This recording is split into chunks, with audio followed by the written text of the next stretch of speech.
Assalamualaikum warahmatullahi wabarakatuh. USM News kembali hadir menjumpai Anda.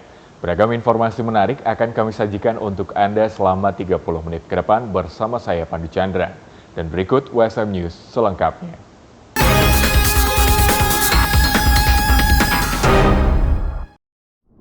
Pengenalan akademik dan kemahasiswaan baru-baru ini digelar oleh Universitas Semarang.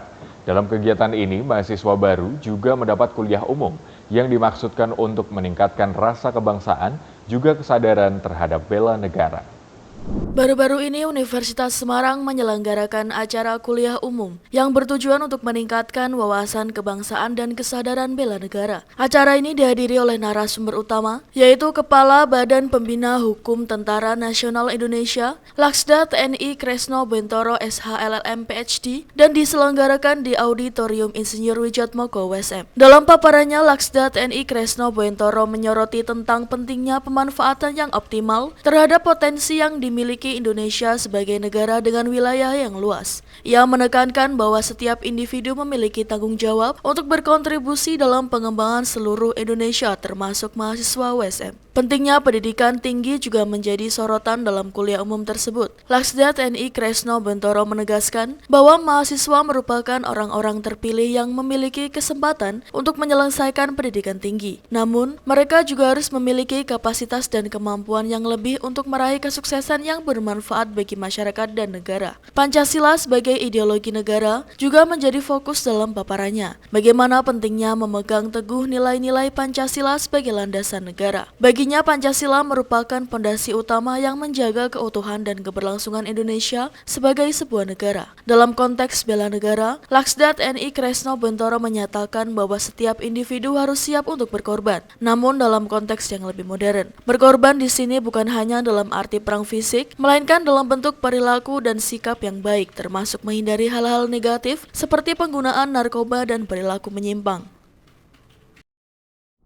Latihan Dasar Kepemimpinan atau LDK baru-baru ini sukses digelar Badan Eksekutif Mahasiswa Fakultas Teknologi Informasi dan Komunikasi Universitas Semarang. Melalui kegiatan ini diharapkan dapat memberikan dampak positif bagi individu, organisasi, dan universitas. Badan Eksekutif Mahasiswa Fakultas Teknologi Informasi dan Komunikasi Universitas Semarang telah sukses menyelenggarakan latihan dasar kepemimpinan pada tanggal 8 hingga 10 Maret 2024 di Bantir Sumowono, Bandungan. Acara ini dihadiri oleh mahasiswa dari berbagai program studi di bawah naungan FTIK seperti Sistem Informasi, Teknik Informatika, Ilmu Komunikasi, dan Pariwisata yang kemudian akan menjadi anggota organisasi mahasiswa. Ilyas selaku Ketua LDK menjelaskan bahwa tujuan dari kegiatan ini adalah untuk membentuk jiwa kepemimpinan mahasiswa dalam konteks berorganisasi yang diharapkan dapat memberikan dampak positif tidak hanya bagi diri mereka sendiri tetapi juga bagi organisasi dan universitas secara keseluruhan. Tujuan dari diadakan LDK ini sendiri adalah untuk mencari kader-kader muda guna masa depan Orma FTK. Harapan saya untuk ke depan HMJ FTK adalah semakin berkembang dan semakin amanah untuk mengemban tugas-tugasnya. LDK ini merupakan salah satu program kerja BEM FTIK periode 2023-2024 dengan tema Institut yang mencakup inisiatif, konsistensi, tanggung jawab, dan attitude. Acara ini juga turut mendapat antusiasme yang tinggi dari mahasiswa, tercatat sebanyak 62 mahasiswa mengikuti kegiatan ini. Dosen Sistem Informasi USM Saiful Hadi STMkom berharap melalui kegiatan ini dapat menciptakan kepemimpinan yang berkompeten bagi Indonesia ke depannya. Harapannya dari LDK ini peserta bisa benar-benar menerima materi dengan baik, bisa mengimplementasikan apa yang disampaikan oleh narasumber. Karena leadership ini penting sekali untuk menjadi seorang pemimpin yang unggul, pemimpin yang baik, pemimpin yang berwibawa, pemimpin yang baik itu perlu latihan. Latihannya adalah mahasiswa ya dengan LDK. Nanti bisa dari ketua Himalika, ketua Himapar, ketua Himatisi, ketua BEM, ketua Dema. Inilah salah satu implementasi dari LDK ini. Jadi ke depan sebelum memimpin negeri ini, memimpin bangsa ini, mahasiswa ini benar-benar dilatih melalui LDK ini. Harapannya adalah nanti bisa menjadi pemimpin terbaik bangsa ini. Melalui LDK ini, diharapkan mahasiswa FTIK Universitas Semarang dapat menjadi pemimpin yang berkualitas, memiliki integritas tinggi, serta mampu berkontribusi secara positif dalam lingkungan kampus maupun masyarakat luas. Kepala Badan Nasional Penanggulangan Bencana atau BNPB melakukan kunjungan untuk meninjau wilayah terdampak banjir yang ada di Kota Semarang, Jawa Tengah. Modifikasi cuaca masih menjadi fokus untuk mengurangi curah hujan yang ada di Jawa Tengah.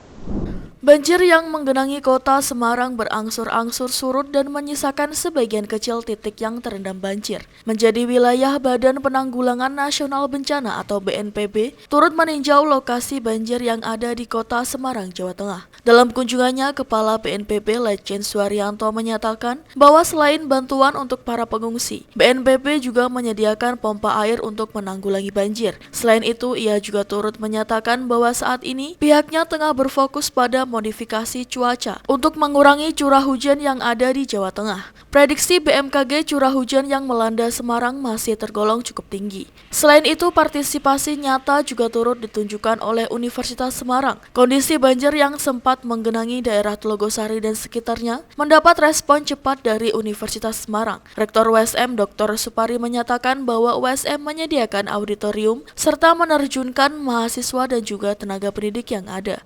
Dalam menghadapi bencana banjir pada kali ini, Universitas Semarang menerjunkan unit kegiatan mahasiswa yang namanya KSR, Korps Sukarela, menerjunkan tim-tim kami, dosen, karyawan, tendik, mahasiswa, untuk terjun langsung ke masyarakat, menurunkan perahu yang kami miliki, untuk membantu melakukan evakuasi warga-warga yang terdampak. Perlu diketahui bahwa di antara warga terdampak itu juga ada rekan-rekan kami, tendik di USM, dan peran yang lain adalah USM memberikan auditorium USM untuk menampung sementara korban-korban banjir yang ada di sekitar kampus USM. Kemudian juga perannya klinik kimia farma USM juga hari ini dibuka, dokter-dokter diterjunkan, ada dapur umum untuk melayani pengungsi-pengungsi yang ada di USM, dan sementara mereka mengungsi dari kampungnya bermalamnya di USM. Saat ini kondisi Jalan Raya Kaligawe Semarang, Jawa Tengah sudah kering dan bisa dilalui semua jenis kendaraan usai banjir. Meski begitu, hanya ada sedikit genangan di depan jalan tol Kaligawe. Palang Merah Indonesia beserta relawan mahasiswa Universitas Semarang dan perguruan tinggi lain terus bersinergi dalam menanggulangi potensi bencana yang ada di kota Semarang. Seperti halnya banjir yang menggenangi Semarang beberapa waktu yang lalu. Palang Merah Indonesia Kota Semarang beserta relawan mahasiswa dari Universitas Semarang bergerak membantu penanggulangan bencana banjir akibat hujan deras yang mengguyur Kota Semarang pada Rabu yang lalu. Banjir turut menggenangi 12 kelurahan yang ada di Kota Semarang. Kolaborasi nyata dilakukan oleh PMI Kota Semarang menggandeng relawan mahasiswa Universitas Semarang. Hal itu disampaikan oleh Kepala Markas PMI Kota Semarang, Mugianto. Ya, di hari pertama ketika kegiatan kita mulai, pada saat itu diawali dengan hujan yang deras. Pertama kita mengadakan asesmen itu di daerah Kecamatan Ngalian, tepatnya di Wonosari Ngalian. Kemudian malam harinya bertambah ke daerah di sisi timur Kota Semarang. Sampai dengan hari ini beberapa hal yang sudah kita lakukan diantaranya adalah asesmen, kemudian membuka dapur umum, bekerja sama dengan PMI di kecamatan. Itu ada 7 kecamatan, diantaranya ada di Mangetayu yang dibuka oleh Kecamatan Geno, kemudian Pedurungan, Gayam Sari, Kaligawe, kemudian ada di Semarang Utara. Dan satu lagi bekerjasama dengan kampus USM, itu kita mobilisasi tentang relawan dari KSR PMI Perguruan Tinggi Kota Semarang. Universitas Semarang turut menjadi titik pengungsian dan menjadi posko PMI yang ada. Di dalamnya terdapat dapur umum, layanan logistik, pusat data dan informasi. Posko ini juga turut mendistribusikan makanan kepada masyarakat yang terdampak banjir. Selain itu juga tim PMI juga aktif dalam melakukan evakuasi korban banjir menggunakan perahu sejak awal bencana terjadi. Dapur umum juga kita ada untuk kegiatan seperti evakuasi beberapa banyak dari warga, terutama di Mukti Harjo Kidul, daerah Dempel itu ada yang dari pasien untuk rujukan ke rumah sakit, kemudian ada pasien dari anak balita, yang kemudian ada juga pasien yang untuk cuci darah kami fasilitasi untuk mengadakan rujukan. Dan pengungsian yang kita lakukan bertitik pada satu pengungsian yang berada di kampus USM. Kebetulan dari pihak Rektorat USM juga mengizinkan untuk gedung salah satu di USM digunakan sebagai tempat untuk pengungsi. Tingginya limpasan debit air Sungai Wulan mengakibatkan tanggul Sungai Wulan di Kecamatan Karanganyar, Demak, Jawa Tengah kembali jebol. Dampak dari jebolnya tanggul Sungai Wulan tersebut mengakibatkan sejumlah desa di wilayah Pantura, Karanganyar, Demak terendam banjir. Banjir juga memutus jalan nasional Demak menuju Kudus.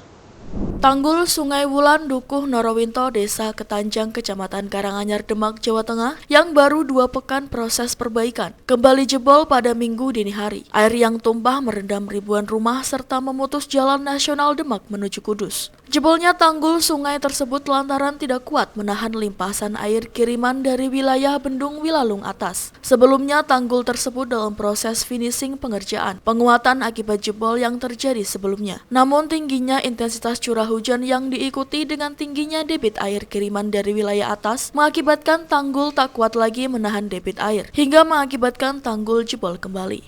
Ya, jebol ini penyebab utamanya ini ya ada jebolnya tanggul yang kemarin bulan Februari, jadi ada jebol lagi yang ada sehingga mengakibatkan air yang tadi jebol itu dari lampu besar ini tumpah semua ke area yang kemarin terdampak. Untuk warga ini semuanya ini masih dalam tahap evakuasi.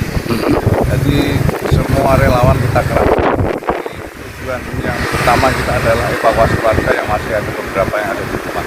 Tapi alhamdulillah sebelumnya kita lakukan kepada warga siap-siap dan mengungsi ke daerah-daerah yang lebih aman. Nah ini yang kita masih tata dulu karena ini dapur umum dan logistik ini kan kita masih belum tahu yang secara pasti pasti di lokasi kejadian berapa jumlahnya. Tapi kita berusaha minimal untuk berbuka puasa. Jebolnya tanggul Sungai Wulan juga merendam jalan nasional, tepatnya di jalur Pantura Demak arah Kudus maupun sebaliknya. Jalur Pantura yang menjadi urat nadi perekonomian di Pulau Jawa tersebut lumpuh total akibat kedalaman air mencapai kisaran 80 cm hingga 1 meter dengan arus yang cukup deras. Kasat Lantas Polres Demak AKP Lingga Ramadhani menghimbau agar para pengendara untuk menghindari jalur Pantura dari pertigaan Trengguli arah Kudus atau menunda perjalanan jika tidak dalam keadaan darurat. Untuk arus lalu lintas dari arah Semarang menuju Surabaya dialihkan ke jalur alternatif pertigaan Trengguli Demak ke arah Jepara dan Kudus. Kami laporkan di Kecamatan Karanganyar terdapat genangan air dari kilometer 44 300 sampai dengan kilometer 45. Hal ini diakibatkan karena jebolnya kembali tanggul Sungai Wulan. Untuk upaya bagaimana Pak Kasat Lantas? Untuk upaya kita bisa lihat untuk saat ini kita laksanakan pengalihan arus dari arah Semarang menuju ke arah Kudus. Kita alihkan kembali melalui Mijen, Welahan, Jepara, begitu juga sebaliknya. Kami sudah koordinasi dengan Satlantas Polres Kudus untuk arus dari Kudus bisa dialihkan dan dilakukan penutupan di jembatan Tanggulangin. Banjir yang saat ini mencapai 1 meter diperkirakan akan terus meninggi seiring tingginya debit air sungai yang mengalir di kawasan warga. Dari data BPBD Kabupaten Demak, hingga Minggu siang banjir yang melanda wilayah Kabupaten Demak terjadi di 88 desa di 10 kecamatan. Sementara warga yang terdampak mencapai 92.246 jiwa, 12.982 mengungsi di tempat-tempat pengungsian. Dari Demak, Jawa Tengah, kontributor USM TV Mail Nur melaporkan. Satlantas Polres Grobogan membagikan 200 nasi bungkus bagi para pengendara yang melintas di jalur Grobogan yang masih tergenang. Karena laju kendaraan yang melambat akibat genangan, selain mengatur lalu lintas, juga dimanfaatkan untuk berbagi nasi bungkus dan air mineral kepada para pengemudi untuk persiapan buka puasa sehingga bisa tepat waktu. Momen melambatnya laju kendaraan yang melintas di wilayah Grobogan yang masih mengalami genangan banjir dimanfaatkan oleh Satlantas Polres Grobogan untuk berbagi. Tak hanya mengatur kelancaran lalu lintas, namun ratusan nasi bungkus dan air mineral satu persatu dibagikan kepada para pengemudi yang melintas. Pemberian nasi bungkus kepada para pengemudi kendaraan yang melintas di jalur Grobogan yang masih tergenang diapresiasi oleh para pengemudi truk maupun pengguna jalan lainnya. Mereka, para pengemudi, mengaku sangat senang di tengah sulitnya mencari jalur alternatif karena jalur Pantura banjir, sehingga dengan pembagian nasi bungkus dan air mineral untuk persiapan berbuka disambut sukacita, sehingga tak perlu repot mencari warung di tengah perjalanan. Untuk bagi takjil gratisnya bagaimana? Alhamdulillah Pak, ini moga-moga jadi berkah dari Satlantas Polres Grobogan Pak. Oke. Matur suwun, selamat sampai tujuan ya Pak. Amin, amin. Dari mana? Dari Semarang. Mau Blora. baru bagaimana tanggapan Anda terhadap kegiatan polisi lalu lintas? Bagus Pak, yakin Pak, terkepung banget Pak saya. Ya. Bisa buat buka puasa. Ya hati-hati ya, tetap hati-hati ya. Oke. Yuk. Pemberian nasi bungkus dan air mineral ke para pengemudi truk maupun lainnya untuk bekal berbuka puasa para pengemudi, sehingga para pengemudi dapat menunaikan ibadah berbuka puasa dengan mudah dan tepat waktu. Ya, terkait sore hari ini kita memberikan makanan nasi bungkus dan mineral. Kita sediain sekitar 200 bungkus kepada pengemudi yang melintas di wilayah Grobogan, sehingga mereka bisa berbuka dengan tepat waktu dengan pembagian makanan dari Satlantas Polres Grobogan. Assalamualaikum warahmatullahi wabarakatuh. Saya AKP Tejosono, Kasat Lantas Polres Grobogan. Pada sore hari ini kita melaksanakan pembagian makanan dan minuman kepada pengemudi yang melintas di jalan Grobogan. Harapannya adalah mereka bisa berbuka tepat waktu sehingga bisa meringankan pengemudi yang lewat di jalan Grobogan. Ya, dengan adanya banjir di wilayah Pantura, otomatis kendaraan-kendaraan yang dari arah Pantura direkayasa menjadi masuk ke wilayah Grobogan. Ya, bisa dilihat sore hari ini jalan masih tergenang air di wilayah Grobogan, khususnya di wilayah Ring Road Utara. Kita laksanakan buka tutup sehingga agak tersendat. Diharapkan pada masyarakat untuk mematuhi aturan yang ada, himbauan yang ada dari Polantas Polres Grobogan. Jalur di Kabupaten Grobogan saat ini masih ada yang tergenang, namun genangan sudah relatif kecil sehingga semua jenis kendaraan roda 2 maupun lebih bisa melewati, yaitu di sebagian di jalur Kudus Grobogan di Desa Berati dan jalur Lingkar Purwodadi. Terlebih sejak Sabtu kemarin jalur Pantura lumpuh akibat banjir, sehingga jalur alternatif kendaraan yang dari dan menuju ke Semarang melalui jalur Pantura Demak dan Kudus bisa melewati jalur alternatif Grobogan lewat jalur Kelambu Berati ke jalur Lingkar Putat Purwodadi. Dari Grobogan, Jawa Tengah, kontributor USM TV Eko Agung Suryanto melaporkan. Pemirsa, aktivitas padat di pesantren selama bulan Ramadan membutuhkan air dalam jumlah yang tidak sedikit. Hal ini menjadi perhatian dari Baitul Ma'al Hidayatullah dengan memberikan sedekah sumur bor untuk pesantren An-Nasr Wajak Kabupaten Malang. Keberadaan sumur bor ini diharapkan dapat mempermudah aktivitas 300-an santri yang sedang menimba ilmu di pesantren dalam menjalankan ibadah bulan Ramadan. Baitul Ma'al Hidayatullah kembali menyerahkan sedekah sumur bor kepada pesantren di Kabupaten Malang. Kali ini pesantren An-Nasr yang berada di Patok, Kecamatan Wajak menjadi lokasi dari program tersebut. Kepala Cabang BMH Malang Lukman menjelaskan bahwa pemilihan pesantren An-Nasr ini karena jumlah santrinya sekitar 300-an dan air menjadi kebutuhan vital di pesantren tersebut. Alhamdulillah, program kita adalah sedekah sumur bor, dan pilihan kami di pesantren An-Nasr Sukolilo Wajah ini memang kriterianya adalah pertama adalah full dari itu semuanya, yang biaya adalah yayasan, kemudian yang kedua adalah memang di sini ini sangat membutuhkan karena kalau ngebor secara mandiri biayanya itu mahal. Maka kesimpulan kami bahwa memang pesantren atau yayasan An-Nasr di Sukolilo ini sangat layak untuk diberi manfaat, yaitu program sedekah sumur bor. Program sedekah sumur bor ini merupakan salah satu program solutif dari BMH untuk pesantren dan masyarakat yang membutuhkan air. Dengan program sumur bor, maka pesantren dapat lebih mandiri dalam memenuhi kebutuhan air untuk kegiatan sehari-hari. Pengasuh pesantren An-Nasr Muhammad Taufik menjelaskan bahwa kebutuhan air selama ini sangat vital, sehingga kehadiran sumur bor menjadi solusi bagi pesantren.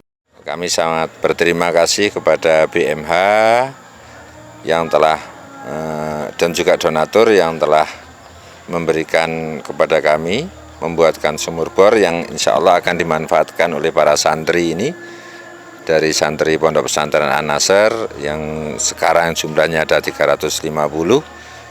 Tentu kami berharap sumur bor ini akan terus memberi terus bermanfaat buat kami semua. Dari Malang, tim liputan UBTV untuk USM TV. Pemirsa, Kongres AS mempertanyakan keampuhan pertahanan pasukan Amerika di Laut Merah. Iran menjadi negara yang mendukung kelompok Houthi, dianggap Kongres tidak menghadapi konsekuensi atas aksi mereka yang membahayakan salah satu jalur perairan terpenting di dunia tersebut. Berikut laporan VOA untuk USM TV. Informasi ini sekaligus menutup perjumpaan kita di hari ini. Saksikan terus USM News hanya di USM TV. Saya Pandu Chandra dan seluruh kru yang bertugas pamit undur diri. Terima kasih. Wassalamualaikum warahmatullahi wabarakatuh. Kelompok Houthi dukungan Iran menembakkan rudal ke kapal kontainer berbendera Liberia milik perusahaan Singapura di Laut Merah.